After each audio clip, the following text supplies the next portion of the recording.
సిద్దిపేట జిల్లా పుల్లూరు గ్రామానికి కాళేశ్వరం జలాలను తెచ్చి చెరువులను నింపేలా కృషి చేస్తారని మాజీ మంత్రి సిద్దిపేట ఎమ్మెల్యే హరీష్ రావు తెలిపారు. దుర్గమ్మ తల్లి దయతో ప్రజలంతా సుఖ సంతోషాలతో వర్ధిల్లాలని ఆకాంక్షించారు. సిద్దిపేట రూరల్ మండలం పుల్లూరు గ్రామంలో శ్రీ కనకదుర్గామాత విగ్రహ ప్రతిష్ఠా కార్యక్రమంలో హరీష్ రావు పాల్గొన్నారు. ఆలయంలో ప్రత్యేక పూజలు చేసిన అనంతరం ఆయన మీడియాతో మాట్లాడారు.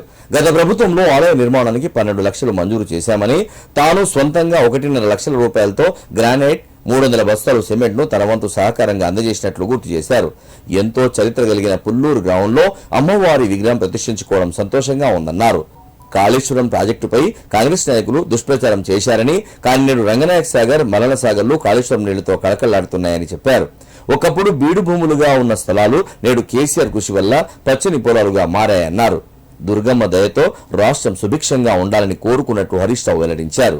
ఈ కార్యక్రమంలో మాజీ సూడా చైర్మన్ రవీందర్రెడ్డి, పుల్లూరు గ్రామం మాజీ సర్పంచ్ నరేష్ గౌడ్, మున్నూరు కాపు సంఘం నాయకులు పలువురు పాల్గొన్నారు.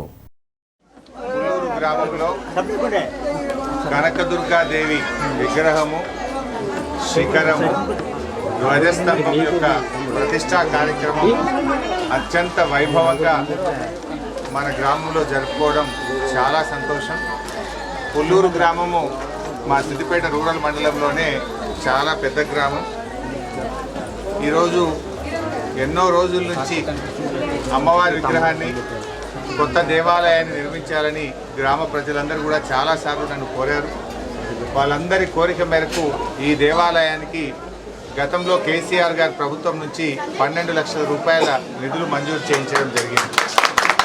అంతేకాకుండా నేను సొంతంగా కూడా దాదాపు 1,50,000 రూపాయలతో గ్రానైట్ను, 300 బస్తాల సిమెంట్ను కూడా నేను సొంతంగా కూడా ఈ దేవాలయానికి సహకరించాను.